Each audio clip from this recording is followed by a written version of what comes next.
하나님의 말씀 에베소서 5장 1절 보시겠습니다. 에베소서 5장 1절. 그러므로 사랑을 받는 자녀같이 너희는 하나님을 본받는 자가 되고 그리스도께서 너희를 사랑하신 것 같이 너희도 사랑 가운데서 행하라.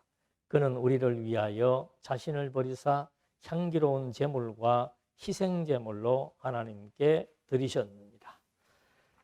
오늘 이제 에베소서의 5장의 내용은 여기서 말하고 있는 그러므로라고 하는 말의 뜻과 같이 지난 시간에 하나님에 대하여 의와 진리로 거룩한 새 사람을 입었으므로 그 말입니다.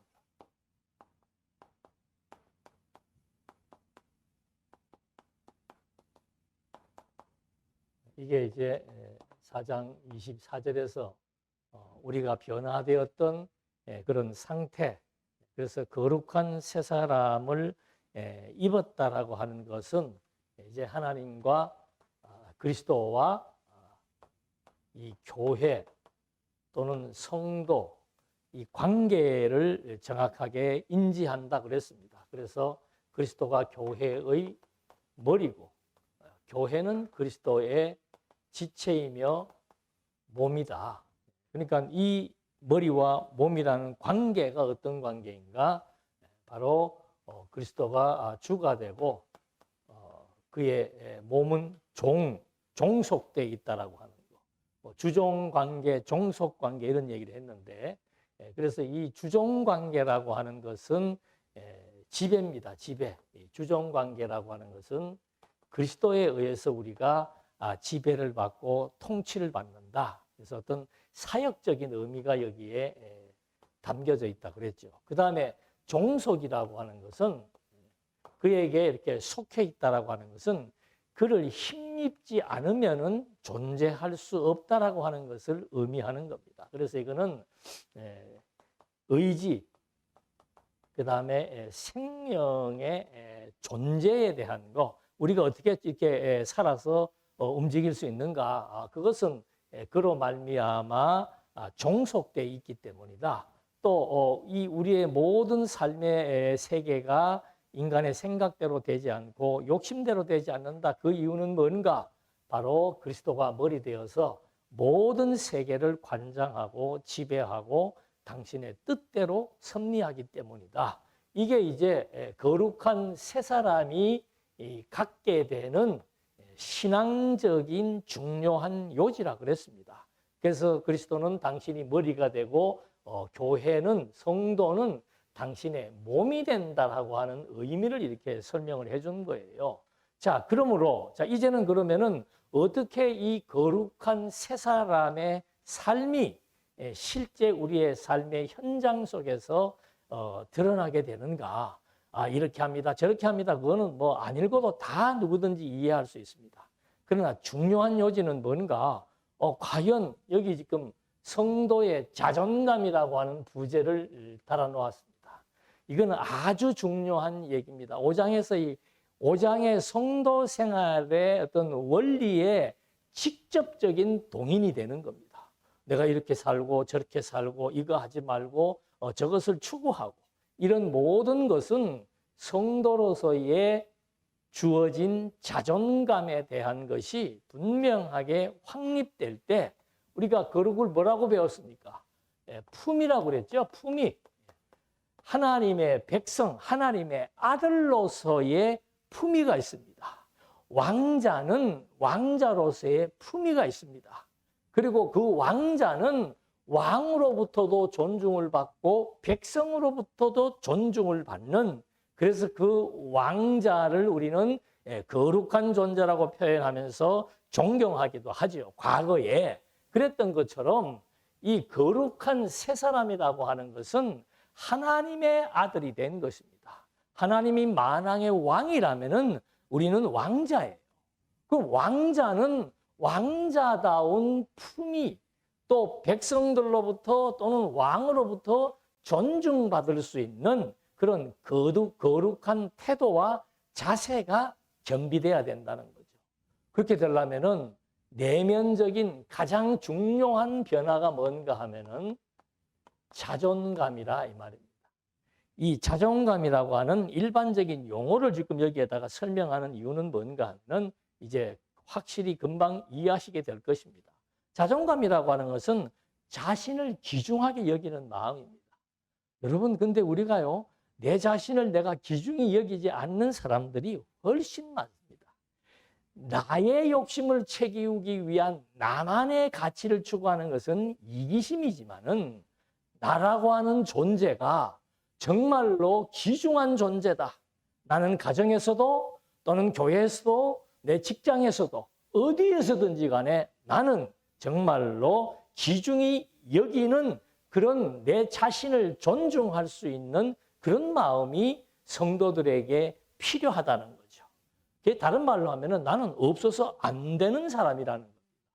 여러분 정말 그런 생각하고 사십니까? 가정에서 나는 없어서는 안 됩니다. 교회에서 나는 없어서는 안 됩니다. 사회에서 한 개체로서의 국민으로서의 위치가 있지만 나는 이 대한민국에서 없어서는 안 되는 존재다.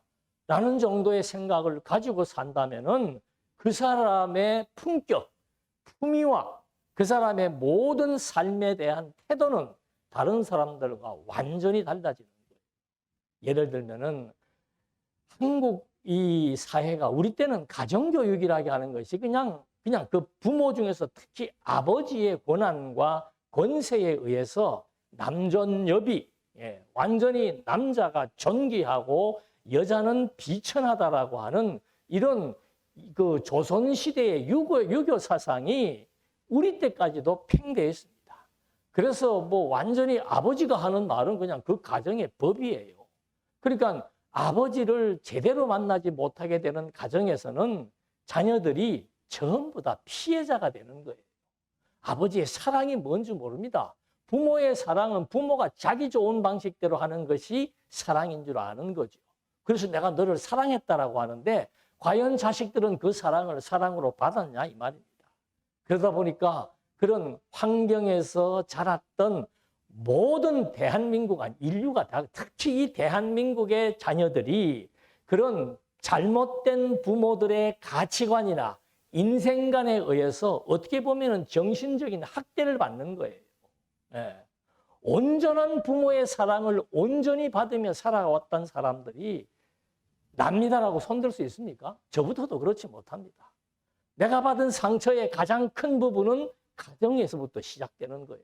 그게 무슨 뭐 부모가 나를 막 물론 학대하는 사람도 있지만 그런 학대라고 말하기도 하지 학대는 아니지만 제 나름대로의 느끼는 불편함과 또는 아버지의 한마디가 내 평생을 좌우하는 그런 상처가 될 수도 있다는 거예요. 대부분의 사람들이 그런 상처를 안는다 이 말입니다. 그럼 그런 상처가 어떤 현상을 발휘하는가? 자기를 존중할 줄 모르는 거예요. 이 자기 존중이라는 말은 이기심과는 완전히 다른 겁니다. 이기심은 자기만 알지만 자기 존중이라는 것은 내가 정말 나는 이 세상에 어디에 두고도 나는 필요한 존재라고 하는 자기의 존재 가치를 자기 스스로가 인정할 수 있는 그런 어떤 힘이 없는 거예요. 왜? 가정에서부터 부모로부터 존중한 존재로 대우받지 못했기 때문에 그런 어떤 자존감이 서양 사람들보다도 우리 동양 사람들이 많이 떨어지게 되는 그건 뭐 사상의 차이예요. 지금은 그렇지 않습니다만은 과거 시대에 저희 때까지라도 그런 자존감이 우리의 내 삶을 지탱해준 그런 과정들은 별로 없다는 거죠. 그래서 지금 성경은 무슨 얘기를 하고 싶은가 하면은 거룩한 새 사람이라고 하는 것은 자기를 존중할 수 있는 자존감이 넘치는 사람이라는 것을 말해주고자 하는 거예요. 무엇이 나의 자존감을 높여주는가? 정말 한번 설문조사 받고 싶어요. 여러분은 예수 믿고 여러분이 자존감이 정말 극대화되었습니까? 그런 자존감이 극대화되어 있는 사람들은 사회생활하면서 주눅 들지 않습니다. 실패한다고 좌절하지 않습니다.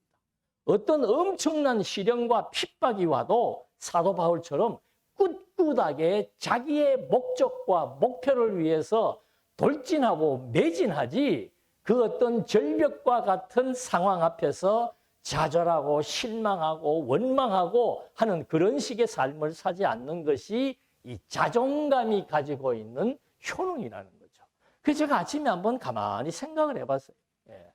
과연 이 자존감을 성경은 뭐라고, 에베소서는 특별히 무엇 때문에 우리들에게 이 자존감이 주어졌다고 말하고 있는가. 그래서 여기 지금 1절이 그 말하는 겁니다.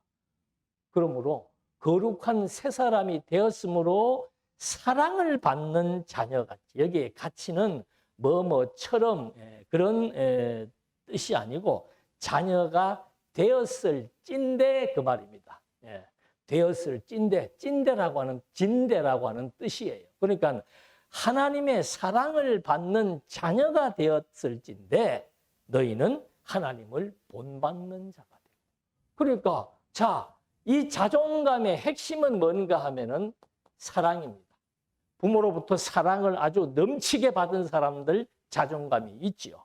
성도의 자존감이라고 하는 것은 하나님으로부터 주어지는 사랑에 대한 확인과 확증과 확신이 넘쳐야만이 자존감이 자꾸 생성되게 된다는 거예요.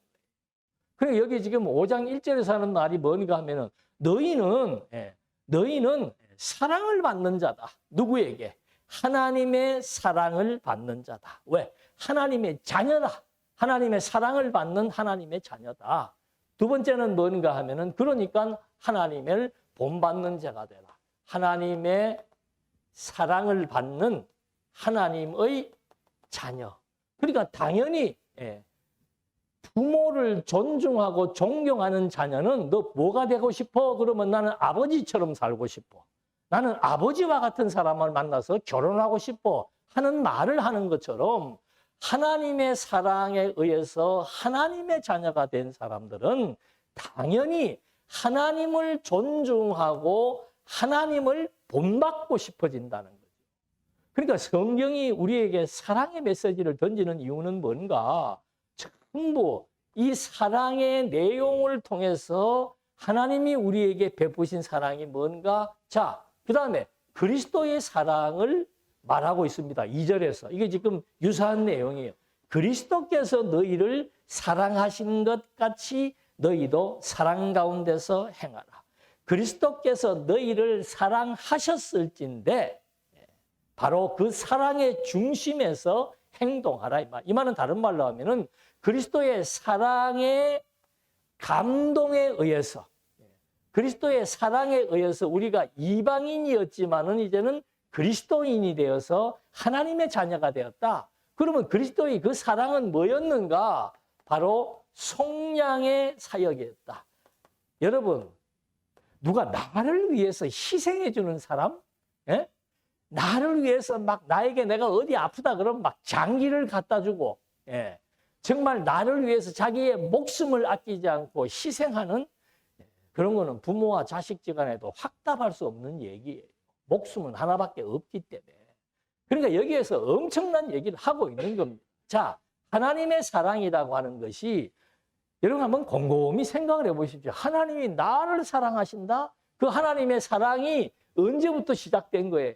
내가 만들어지기도 이전부터. 그래서 성경은 창세전이라고 하는 용어를 사용하는 겁니다. 하나님이 창세전부터 나를 지명, 선택, 예정 이런 말을 지금 쓰고 있는 거예요. 하나님이 내가 형질이 만들어서 이 시기 이전부터 나 김승희를 하나님이 지명하고 선택하고 사랑하기로 작정을 했다는 거죠.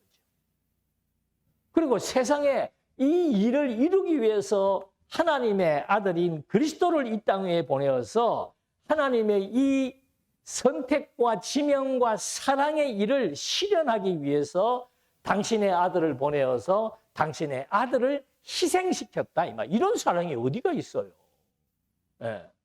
우리에게 이 사랑을 확인시켜주기 위해서 그리스도를 보내서 하나님의 사랑이 어떤 사랑인지를 깨닫게 해준 거라 이 말입니다.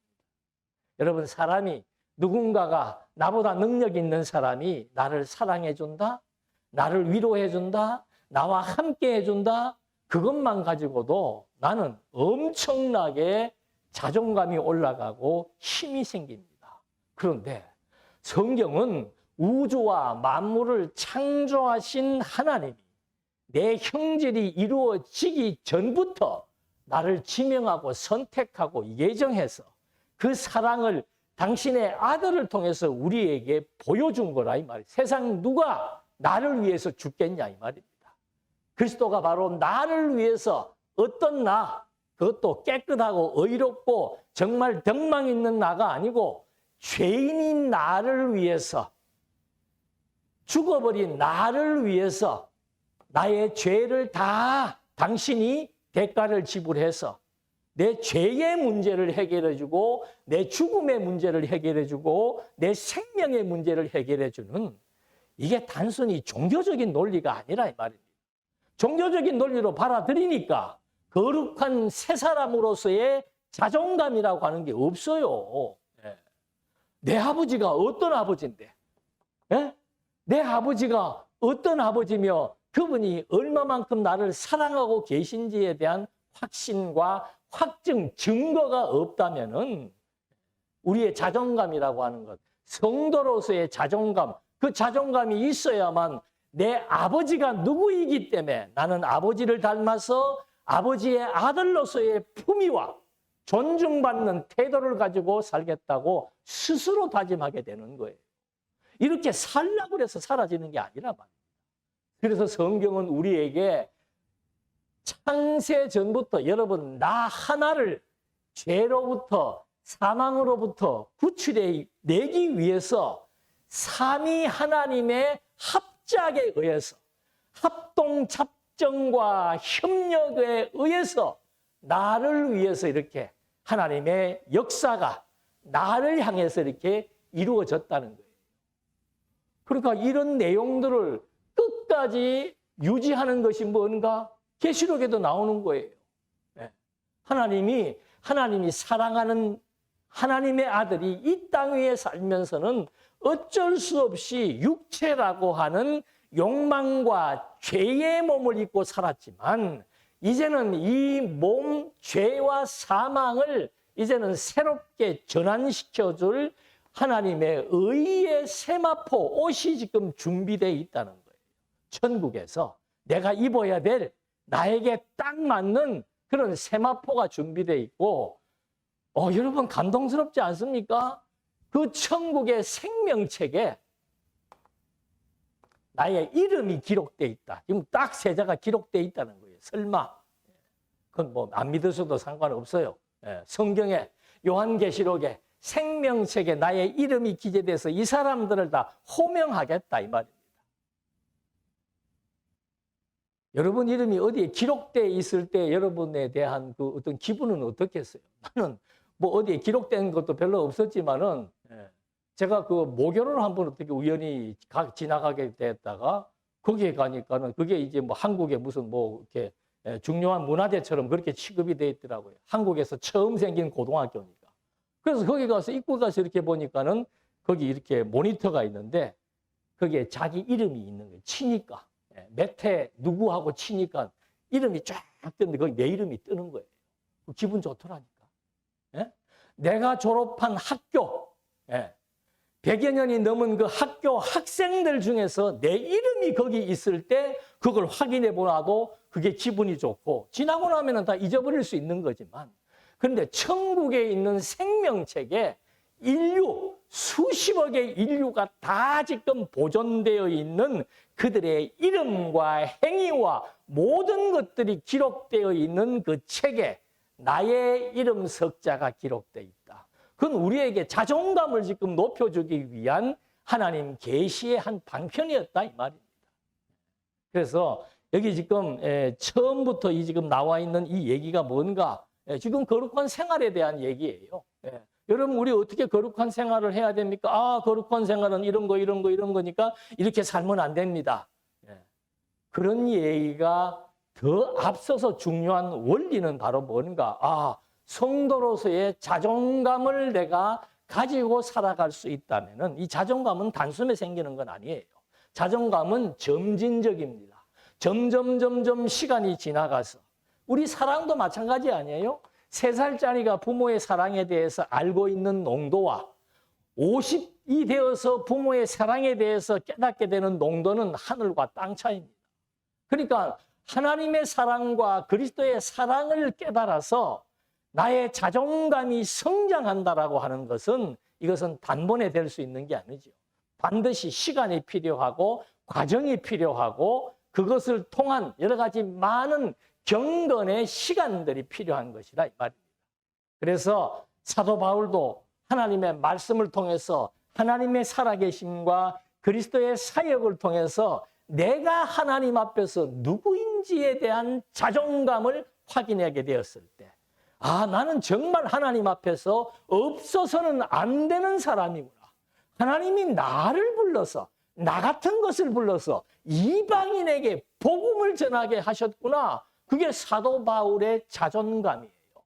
다른 사람들에게 있어서는 없어도 그만, 있어도 그만이에요. 그런데 하나님 앞에서의 나는 나로서의 존재 가치가 있다라고 하는 거죠. 바울을 바울로 쓰신 하나님께서 오늘 우리를 이 땅에 살면서 다른 사람들과 똑같이 그냥 먹고 입고 자고 마시고 그리고 사회생활, 직장생활에서 돈 벌다가 그냥 가는 인생이 아니란 말이에요.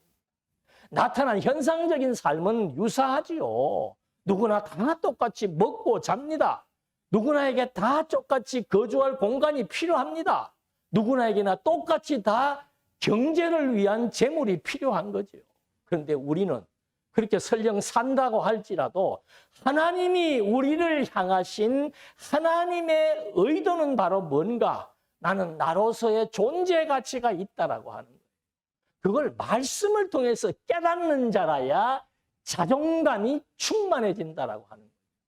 세상 누구 하나 나를 인정해 주는 사람이 없고 나에게 대해서 칭찬하는 사람이 없고 나를 정말 가치롭게 여기는 사람이 한 사람도 없어도 괜찮다 이 말입니다. 왜? 우주와 만물과 인간을 창조하신 하나님이 창세 전부터 나를 존귀한 존재로 선택했고 그 하나님의 선택은 잘못된 것이 없습니다. 하나님의 선택은 하나님의 선택대로 우리를 중요한 사람으로 하나님이 인정해서 선한 하나님의 일에 도구로 사용하신다는 이것이 우리에게는 정말로 필요한 가장 중요한 자존감이라고 하는 거죠. 그래서 이 자존감이라고 하는 것은 하나님으로부터 내가 어떻게 평가를 받았느냐 하는 것에 의해서 자존감이 발생하는 겁니다. 그 자존감은 우리들로 하여금 이제 자신감을 갖게 하는 거예요. 자존감이 있는 사람이라야 매사에 자신감이 있다 이 말입니다. 그 자신감은 여러 가지로 적용해 설명할 수 있지만 본문에서는 하나님이 주신 자존감, 하나님의 아들이라고 하는 것에 대한 자존감, 하나님이 나와 함께해서 항상 함께해서 나를 보호하고 나를 인도하고 나를 의의 길로 살아가도록 섭리하신다는 것에 대한 자존감, 그 자존감이 이렇게 무르익을수록 자신감에 충만해지는 겁니다. 그 자신감은 좋은 일을 추구할 수도 있고 나쁜 일을 차단할 수도 있는 그런 능력이 바로 자신감이에요. 그래서 자신감은 불의한 일에 대한 대응 능력이 될 수도 있고 선한 일에 대한 추진력이 될 수 있는 것이 바로 이 자신감이라 이 말입니다. 그러니까 우리가 성경을 통해서 하나님의 사랑과 그리스도의 사랑을 5장 1절로 2절에서 먼저 밝히는 이유가 뭔가? 나는 하나님 앞에서 정말 나로서의 존재 가치가 있다. 베드로는 베드로의 존재 가치가 있고 바울은 바울로서의 존재 가치가 있고 성경에 이름 없는 사람들이라도 그들은 초대교회 많은 성도들은 그들 자체의 존재 가치가 그들의 여러 가지 많은 일들을 통해서 오늘 우리에게 하나님의 살아계심을 입증해 줄 수 있는 단초가 되었다는 거예요. 여러분 전쟁을 치를 때 훈장을 받는 사람도 있지만 무명용사가 얼마나 많습니까? 10대 어린 소년들의 무명용사의 피가 대한민국을 살린 것과 같이 세상에서는 내 이름도 없고 세상에서는 내 존재 가치가 없어도 하나님 앞에서의 나의 존재 가치는 내가 이름으로 나는 살아야 되는 이유가 있고 목적이 있으므로 그 일을 추진하기 위한 자신감에 충전될 수 있기 때문에 여기 지금 하나님의 사랑이라고 하는 것에 대해서 1절과 2절에서 말해주고 있는 겁니다. 자, 그 사랑, 자존감, 하나님이 인정하고 평가해준 자존감에 의해서 이제는 불의를 대응할 수 있는 그런 능력이 생겼을진데 3절 한번 보십시다. 그렇기 때문에 그 말입니다. 하나님이 우리를 어떻게 평가하는지에 대한 분명한 사랑을 통한 확증이 있었다면은 음행과 온갖 더러운 것과 탐욕은 너희 중에서 그 이름조차도 부르지 말라. 이는 성도에게 마땅한 바니라. 성도는 누굽니까? 하나님에 대하여 거룩한 존재입니다. 성도는 하나님이 인정해준 자존감이 있는 사람이에요. 성도는 누구인가? 그 자존감에 의해서 불의를 대응할 수 있는 그런 능력을 겸비한 자가 거룩한 하나님의 아들이라 이 말, 새 사람이라 이 말입니다. 과거의 옛사람은 그런 능력이 없었습니다. 왜? 죄인이고 패배자고 무능하고 자기만 알고 탐욕의 노예가 되었기 때문에 하나님 앞에서의 자존감이라고 하는 것은 일도 없었던 거죠. 그런데 하나님의 사랑과 그리스도의 사랑을 통해서 나라고 하는 존재가 하나님 앞에서만큼은 대단한 귀한 존재라고 하는 사실, 그리고 그것이 나로 하여금 이제 살아갈 수 있는 능력의 동력이 되었다는 것, 이것이 때문에 이제는 바로 이런 모든 불의한 것들에 대해서 성도로서 마땅한 품위를 지킬 수 있는 그런 능력이 겸비되었다는 것을 확인시켜 주는 겁니다. 그래서 그런 모든 탐욕과 더러운 것은 입에조차도 올리지 말라. 이것이 성도의 마땅한 바니라. 그런데 우리는 예사로 생각해. 이 탐욕, 탐심, 이게 뭔가 하면 주어지지 않은 것을 지금 추구해 나가는 거예요. 주어지지 않은 것을. 여러분, 불평과 불만이 왜 생깁니까? 오늘 주어진 것에 만족하면은 불평과 불만이 생길 이유가 없는 거예요. 자기 생각대로 계획하고 자기 생각대로 일을 정하고 자기 생각대로 분량을 정하고 내가 왜 이렇게 안 풀린, 내 인생이 안 풀린대. 그런 사람들 얼마나 많아요. 내 인생은 왜 이렇게 안 풀리지? 내 인생이 왜 이렇게 꼬이지? 그 원인이 궁금하니까 어디 가는 거예요? 무당한테 찾아가는 거예요. 내 인생이 도대체 왜 이렇습니까? 내 팔자가 도대체 왜 이렇습니까? 무당한테 찾아가지 않아도 그렇게 생각하는 것이 바로 탐심이다 이 말입니다. 그게 우상을 숭배하는 것과 똑같은 거예요. 무당을 찾아가는 이유는 내 마음대로 좀 하고 싶은 거 아니에요. 나의 원대로 하고 싶은 거 아니에요. 그러니까 인생이 꼬인다는 말을 하는 거 아닙니까? 그런데 하나님의 백성은 뭔가? 하나님께서 베푸신 이 주종관계를 인식하는 거예요. 주인과 종의 관계. 내가 하나님에게 종속되어 있기 때문에 하나님을 힘입어야 존재하는데 하나님이 나를 통해서 하시고자 하는 아름답고 선한 일들이 이렇게 진행되고 있다는 사실을 아는 것, 그것이 바로 하나님을 믿는 사람들이 가지게 된 선한 마음이라 이 말입니다. 그러니까 하나님의 거룩한 새 사람으로서의 품위는 뭔가? 주어진 것에 만족하고 늘 감사하며 살아가는 것이 그게 품위 있는 태도고 행동이라 이 말입니다. 쉽게 생각하면서 그냥 투덜투덜거리는 그런 정도의 투정이라면 모르지만은 여러분들의 내면 속에 나는 실패자다. 내 인생은 꼬였다. 나는 왜 이렇게 뭔가 상처가 많은가? 나는 뭐가 이렇게 안 되느냐? 도대체 원인이 뭐냐 하고 혹시라도 자신을 원망하거나 뭘 환경을 탓하거나 어떤 가족의 관계를 불평하는 사람이 있다면 그건 완전히 탐심이에요. 탐심. 아이고 이렇게 어려운데요? 무조건 탐심입니다. 그래서 바울이 먹고 입을 것만 있어도 만족해라 이 말입니다. 예. 자꾸 큰 것을 꿈꾸지 마라. 예. 다윗도 그러잖아요. 내가 크고 기이한 일을 꿈꿀 때는 불편했지만 이제는 주어진 것에 만족하니까 여호와가 내 인생의 지도자요, 인도자라고 하는 사실을 인정하게 되니까 내가 지금 죄도 없이 이유도 없이 핍박과 고난을 받으며 사울로부터 죽이겠다는 선포를 받고 쫓겨나가는 신세가 되었어도 하나님, 나는 하나님 앞에 자존감이 있습니다. 왜? 하나님이 나를 지명했습니다. 하나님이 나를 기름 부었습니다. 하나님이 나와 함께 하십니다. 이것이 다윗을 버티게 해준 자신감이었다 이 말입니다. 그래서 지금 여기에 이런 음욕에 대한 음행과 이런 탐심에 대한 것들에 대해서 그 성도들은 입에도 이름조차도 부르지 말고 도리어 감사하는 말을 하라고 얘기해주고 있는 거죠. 너희도 정녕 이것을 알거니와 음행하는 자나 더러운 자나 탐하는 자 곧 우상숭배자는 다 그리스도와 하나님의 나라에서 기업을 얻지 못하리니 누구든지 헛된 말로 너희를 속이지 못하게 하라. 이로 말미암아 하나님의 진노가 불순종의 아들들에게 임하나니 그러므로 그들과 함께하는 자가 되지 말라. 헛된 말로 속이는 게 뭡니까? 헛된 말로 속이는 게. 예? 이거예요. 옛날 이방인의 상태에 있을 때는 인생이 자기의 욕심과 탐욕과 탐심에 의해서 인생이 되는 줄로 알았단 말입니다. 그게 거짓말이에요. 그게 거짓말. 예? 자기 인생은 자기가 인생의 주인이 될 수 없습니다.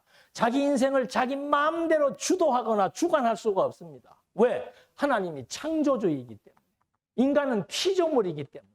그래서 우리는 종속되어 있다 이 말입니다. 그를 의지하지 않으면 살 수가 없고 그하고 주종관계에 있다는 거죠. 반드시 그의 다스림에 의해서 내 삶의 일거수일투족이 진행된다는 사실에 대한 것을 그것이 아니라고 인간이 본이 되어서 모든 것을 할 수 있다고 가르치는 것이 바로 탐욕과 탐심에 의한 거짓의 말이다 이 말입니다. 이건 나중에 다 하나님께서 심판할 것이다. 로마서에는 1장 18절 이후에 보면은 여기에 있는 이런 생각과 이런 이방인들의 상태에 있는 자들은 다 사형을 당한다고 얘기했고 갈라디아서 5장 19절 이하에는 하나님의 나라를 유업으로 받지 못한다고 했고 지금 에베소서 5장 5절에서는 이들은 불순종의 아들들이기 때문에 진노와 심판이 내릴 것이라고 경고해주고 있는 겁니다. 여러분 이렇게 되면 여러분 심판받습니다. 그 말이 아니에요. 여기에 있는 이 상태라고 하는 것은 더럽고 추한 상태고 욕된 상태다 이 말입니다. 너희는 이제 여기에서 벗어나서 새 사람이 되지 않았느냐. 하나님 앞에 거룩한 존재가 되지 않았느냐. 그러니까 하나님의 사람으로서의 품위, 존중을 받는 거룩한 사람이 되었는데 왜 다시 이쪽의 일에 대해서 관심을 갖고 이쪽 사람들처럼 같은 사고를 가지고 같은 해석을 하면서 살려고 하느냐 이 말입니다. 다릅니다. 네, 달라요. 내가 수준이 안 돼서 그런 것이지 내가 수준이 안 됐다고 해서 모든 것이 그런 것처럼 사람들에게 얘기하고 다니고 이러고 저러고 한다면은 그건 전부 거짓에 속아 사는 거라 이 말입니다. 하나님의 뜻, 이건 우리 수도 없이 얘기했잖아요. 하나님의 뜻.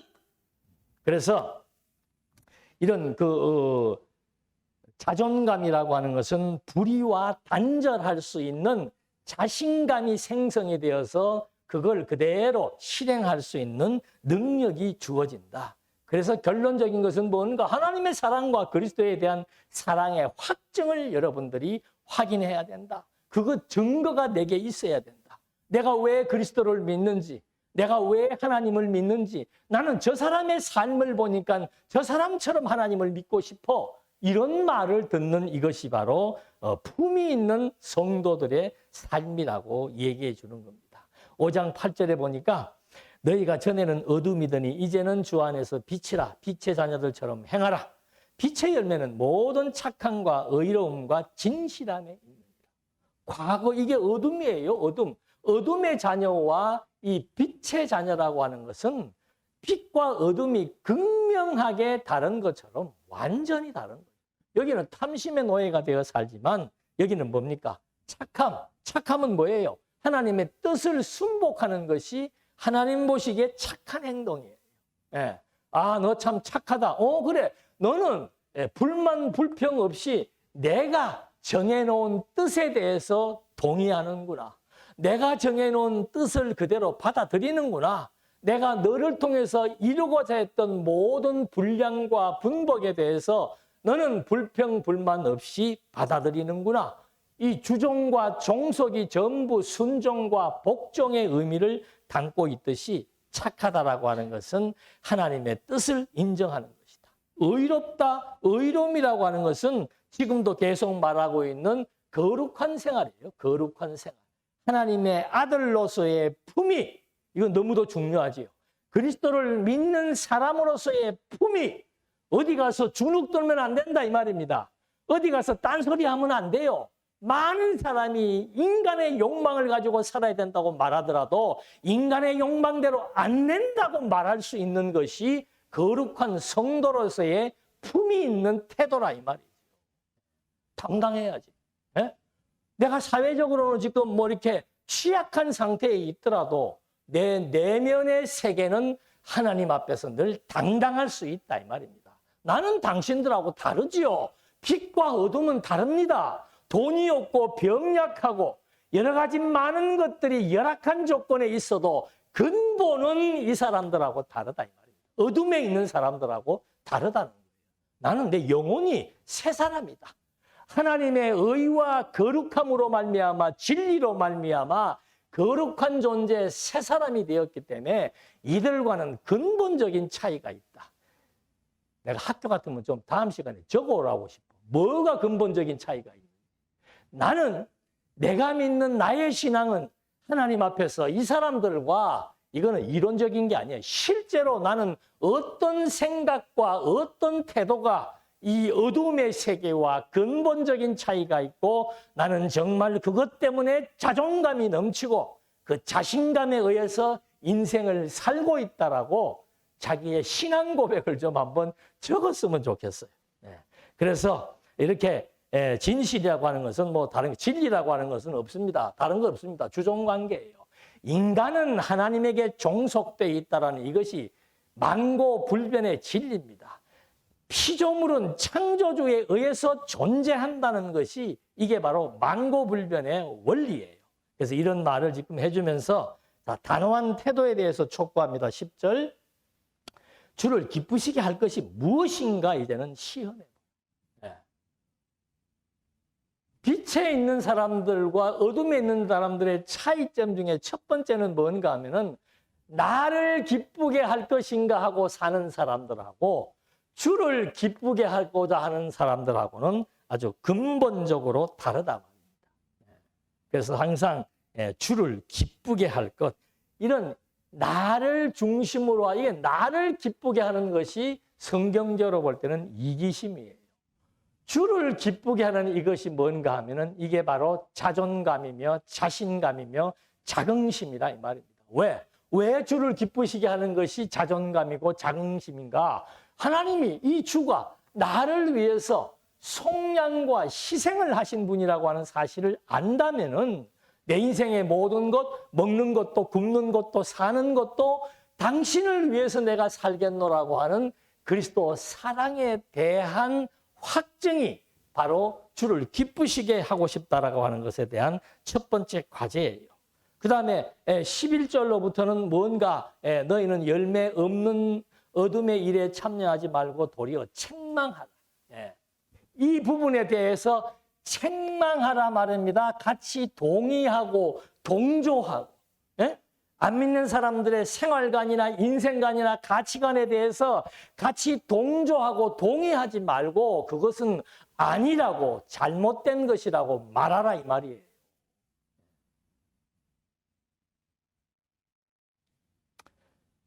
그러면서 그러므로 이르시기를 왜 그래야 되는가? 잠자는 자여 깨어서 죽은 자들 가운데서 일어나라. 그리스도께서 너에게 비추시리라 하셨느니라. 하나님의 아들은 그리스도의 빛에 의해서 생존한다는 거죠.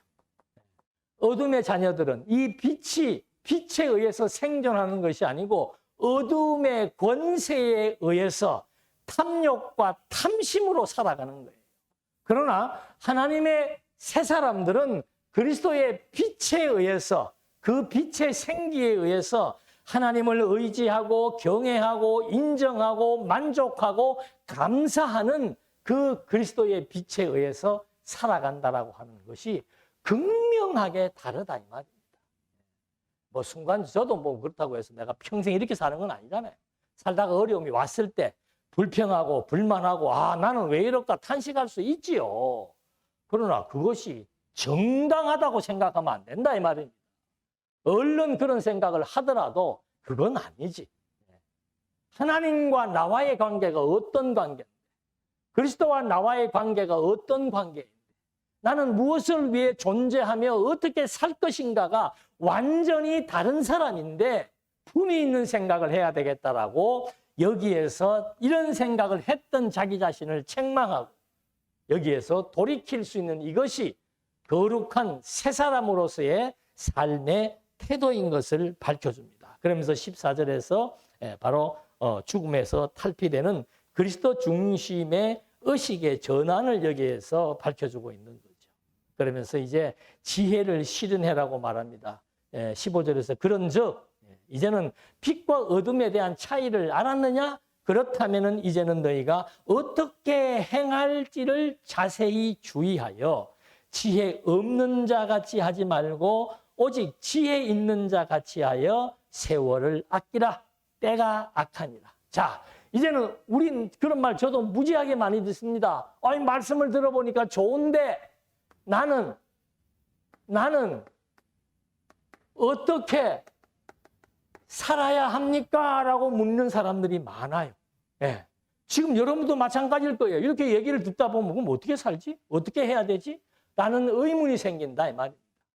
자세하게 다 설명해 놓습니다. 뭐라고 얘기하는 겁니까? 지혜 없는 자 같이 하지 말고 지혜 있는 자 같이 해라. 지혜 있는 자 같이 하는 것은 뭔가? 첫 번째 뭐예요? 세월을 아끼는 겁니다. 세월을 아끼는 게 뭔가?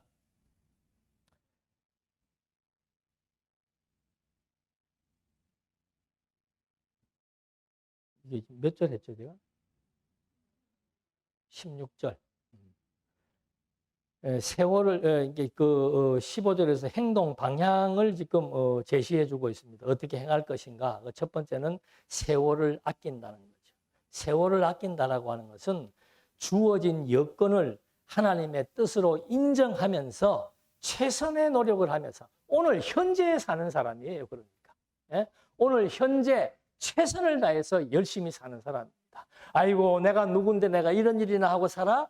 내가 옛날에 어땠는데 내가 이래? 그런 게 아니고 어떤 환경에 처하든지 간에 어떤 여건이 주어지든지 간에 하나님이 주신 상황이라는 거, 하나님이 주신 여건이라는 것을 알고 최선을 다하는 삶, 불평, 불만 없이 만족과 감사의 삶. 제가 늘 그런 얘기 많이 합니다만은 여러분, 여기 지금 우리 뭐 요셉의 인생관 하도 많이 했잖아요. 예? 얼마나 애매합니까? 누명 쓰는 게 이게 얼마나 억울한 일이에요. 그냥 형들이 미워하는 거예요. 아버지의 편애 때문에 형들이 미워하는 거예요. 요셉이 무슨 잘못가 있어요. 예? 그런데 그것 때문에 형들이 요셉을 죽이려고 하다가 결국 그냥 구덩이에 집어넣어 버리잖아요. 여러분, 요셉이 만약에 이런 하나님에 대한 사랑을 몰랐다면, 아버지로 말미암아 사랑을 받고 또 하나님의 계시의 꿈의 사건을 받아들이지 못한다면은, 하나님, 내가 지금 죽게 되었는데 하나님이 나한테 그 꾼 꿈이 무슨 의미가 있습니까? 예? 나에게 꾸게 한 그 꿈이 내가 지금 구렁텅이에 빠져서 생사의 기로에 있도록 하는 것이 그 꿈입니까? 라고 여러분 혹시 얘기하지 않겠습니까? 예? 요셉이 꾼 꿈은 지금 엄청난 지위에 앉는 꿈이란 말입니다. 그런데 지금 요셉은 구렁텅이에서 생사의 기로에 서 있다는 거죠. 그것도 억울하게. 자기는 잘못도 없는데 형들이 아버지의 편애 때문에 형들이 나를 미워해서 자기 혈족으로부터 죽임을 당할 수밖에 없는 이런 억울한 처지에 있는 요셉이 그런 말 하는 거 없어요, 성경에. 그냥 잠잠합니다. 그리고는 또 보디발 집에 가서는 그 집에 총무를 맡았는데 그 아내가 누명을 씌워서 도리어 이제 나를 겁탈하려고 해. 자기가 겁탈하려고 해놓고서는 말을 안 들으니까 품위 있는 행동을 하니까 도리어 요셉을 잡아다가 누명을 씌워서 그 감옥에 집어넣어 버리잖아요. 여러분 같으면 그 꿈에 대해서 뭐라고 얘기하겠습니까? 지금 성경은 우리에게 엄청난 빛의 자녀들에게 주는 엄청난 영광과 위로와 꿈을 우리에게 제시해 주었다. 근데 그것에 대한 진가를 모르니까 맨날 보는 것은 현실만 보이는 거예요. 그 현실 넘어서에 주어진 하나님의 영광과 꿈에 대한 것은 소망이 없고 맨날 보이는 현실에만 급급한다 이 말입니다. 하나님에 대한 약속을 잊어버렸다면은 구렁텅이에서 죽음의 구렁텅이에서 감옥살이 하면서 요셉이 원망하고 불평하고 형제를 죽이고자 하는 그런 악심이 왜 안 들었겠냐. 마지막 요셉이 하는 말은 뭡니까? 형들과 우리 가족을 구원하기 위해서 형들이 나를 팔아서 죽이려고 했던 것이 아니고 하나님이 일로 보냈습니다. 왜? 하나님을 꿈의 약속을 통해서 하나님이 요셉에게 한 꿈의 약속을 통해서 요셉은 하나님의 뜻이 하나님의 사랑이 어떤 과정과 경로를 통해서 이루어진다는 것을 깨닫게 되는 거예요. 여러분 우리가 원망하든 원망하지 않든 상관없습니다. 우리에게 주어진 환경은 내가 원해서 된 것도 아니고 뭐 그냥 하나님의 뜻이에요. 그러면 만사가 하나님의 뜻대로 된다는 거 알고 내가 하나님의 아들로 부르심을 받았다는 사실을 안다면은 그 상황이 조금 힘들고 어렵더라도 도리어 하나님을 의지하면서 하나님 앞에서 힘듦을 고백할 수 있고 하나님 앞에서 아픔을 토로할 수 있지요. 그게 기도 아니에요. 뭐 이 환경을 바꿔달라는 기도가 아니에요. 하나님 앞에서 이런 환경을 통해서 내가 알아야 될 것이 뭡니까? 이 환경이 나 혼자 너무 견디기 힘든데 하나님이 함께 하신다. 그런 사실들을 깨달아 나가면서 극복해 나가는 이것이 세월을 아끼는 거라고 말하고 있는 거죠. 17절에 그러므로 어리석은 자가 되지 말고 오직 주의 뜻이 무엇인가 이해하라. 이 이해라고 하는 말은 결합되었다 그런 뜻이에요. 하나님의 뜻이 완전히 나의 모든 인생과 이 피조 세계와 결합되어 있다는 거예요. 그 결합을 풀 수 있는 사람은 없습니다. 하나님의 뜻을 바꿀 수 있는 사람은 없어요. 그러니까 하나님의 뜻이 무엇인지 이해하라 이 말입니다. 결합된 내용들에 대해서 어떤 의미가 있는지를 이해하고 해석하는 것. 이게 품위 있는 자들의 거룩한 생활이라는 거예요. 그래서 주의 뜻이 무엇인가 이해하라고 얘기한다 이 말입니다. 여러분 데살로니가서에 보면 마지막 이 예수님이 오신다고 했는데 예수님이 곧 오신다고 했는데 이 지금 뭐 한 30년 지나서도 안 오니까 난리가 난 거 아니에요.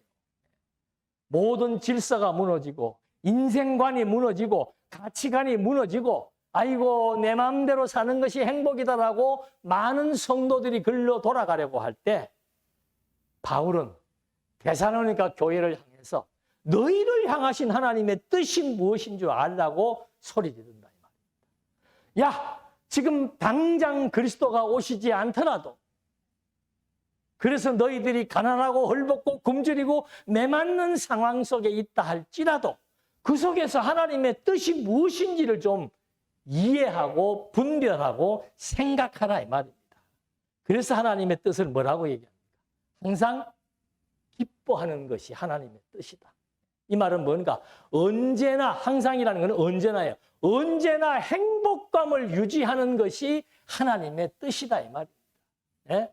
내 생각대로 일이 풀렸을 때 기뻐하는 것이 아니고 내 생각대로 안 되었을 때도 행복할 수 있는 그것을 유지할 수 있는 이것이 하나님의 뜻이다. 그리고 쉬지 말고 기도하라. 이 말은 끊임없이 예배하라는 겁니다. 끊임없이 예배하라는 것은 끊임없이 하나님의 선하고 기뻐하시고 온전하신 뜻이 무엇인지를 생각하고 판단하고 분석하고 이해하고 용납하고 인정하라는 거예요. 그리고 범사에 뭐예요? 감사의 표현을 하라. 이 말이에요. 하나님한테. 여기에 중복되는 게 뭔가 하면 항상 쉬지 말고 범사. 언제나 끊임없이 모든 일에. 이런 거는 좋고 저런 거는 나쁘고 이거는 어둠에 있는 사람들이 자기 중심으로 좋다 나쁘다를 판단한 것이지 빛에 있는 하나님의 아들들은 하나님의 뜻대로 되는 게 당연히 좋지요. 아들이 아버지의 뜻대로 되는 게 당연히 좋은 거 아니에요. 그래서 예수님도 죽음의 현장으로 가시면서 이것이 아버지의 뜻이라면 나는 이것은 영광스러운 일이라고 말하고 싶다. 내가 가난해서 내가 병들어서 하나님을 더 이해할 수 있게 되고 하나님을 의지할 수 있게 되고 그래서 하나님의 은혜에 감동할 수 있다면은 이것이 하나님이 우리를 향하신 뜻이라고 하는 사실을 확인해 볼 수 있게 되는 겁니다. 그래서 술 취하지 말고 방탕하지 말라. 예. 술 취하고 방탕한 짓 하지 말고 오직 성령의 충만을 받게. 술 취하고 방탕하면 이 생각밖에 안 들어요. 푸념밖에 안 해요. 그러나 하나님의 성령의 인도함을 받는 자들은 성령의 인도함을 받는 게 뭔가? 성령에 의해서 진리의 말씀을 깨닫게 되는 자들은 그 말입니다. 항상 하나님의 뜻을 순복하게 될 수 있다. 그래서 시와 찬송과 신령한 노래들로 서로 화답하며 너희의 마음으로 주께 노래하며 찬송하며 범사에 우리 주 예수 그리스도의 이름으로 항상 범사와 항상이 나옵니다.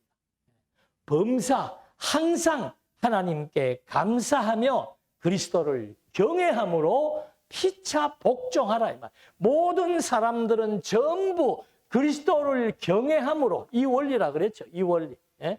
하나님과 그리스도 성도 이 관계가 어떤 관계이며 내가 하나님 앞에서 어떤 존재며 하나님이 나를 향하신 엄청난 그 계획이 무엇인지를 알고 피차에 하나님의 뜻에 복종해라. 인간의 생각대로 안 된다고 원망하지 말고 하나님의 뜻에 복종하면서 찬송하며 감사하는 것이 하나님의 성도로서의 자존감과 자신감 있는 품이 있는 거룩한 생활이라고 하는 사실을 확인해 본 것이죠. 이제 나머지 다음 시간에 계속해서 하겠습니다. 기도하시겠습니다. 하나님의 자녀라고 하는 칭호가 하나님의 아들이라고 하는 신분이 내 삶의 전반을 지배할 수 있고 하나님의 사랑과 그리스도의 사랑이 내 생각과 마음을 감동할 수 있도록 하나님의 성령께서 우리의 모든 것들을 주장하고 섭리하고 인도해 주셔서 늘 이제는 하나님의 뜻에 순복하며 하나님을 경외하며 정말 항상 기뻐하고 쉬지 않고 하나님의 뜻을 추구하는 것이 내 인생의 가치가 되고 그래서 범사에 만족과 감사의 삶, 거룩한 성도로서의 품이 있는 삶이 이루어지기를 예수님의 이름으로 기도드립니다. 아멘.